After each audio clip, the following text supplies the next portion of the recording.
Okay, everybody, welcome to the discussion board here, supporting healthy physical development in teens. So using this graphic that is below, think about one way that parents and other adults can help with teens. Sorry, I got a little cut off here.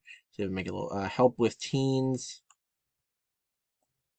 as they go through physical and sexual changes. So you can see it says in a discussion post, explain what reason you feel is best. I'm going to fix that typo there. So that explain what reason you feel is best to help teens during this time. Why do you feel this way? So let me read these to you. So it says number one here, top left, let adolescents know what they are going through is normal. Although normal development covers a wide range, even older adolescents and sometimes their parents are concerned with fitting in. Remind teens that despite their concerns, their personal developmental path is okay, even if it is different from their peers. Going down here, the next one, encourage adolescents to have a positive view of their bodies.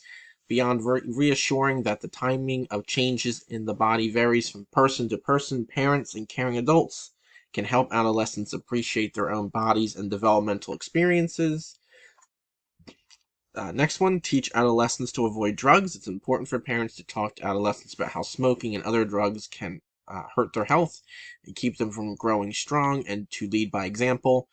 Then they have some information there about the National Institute on Drug Abuse for teens if you want more information. Back up top here, help adolescents eat well. Parents and other adults play a large role in adolescents' nutrition by modeling healthy eating, following dietary guidelines, and making sure adolescents have access to healthy foods. Keeping healthy snacks at home and limiting junk food goes a long way to promoting solid nutrition. Excuse me. Get active with adolescents. As with healthy eating, parents and caring adults can model physical activity, making it easier for adolescents to avoid becoming couch potatoes. If able, parents can go on walks or bike rides with their adolescent or just toss around the ball. And last one, make sure adolescents get enough sleep. Sleep helps adolescents grow and strengthen their bodies and perform better in school, sports, and other activities. Strategies for parents include having a lights out rule and limiting the number of electronic devices such as cell phone and computer. All right, so again, pick one of those reasons, think and explain why you think it is the best to help teens with their physical development.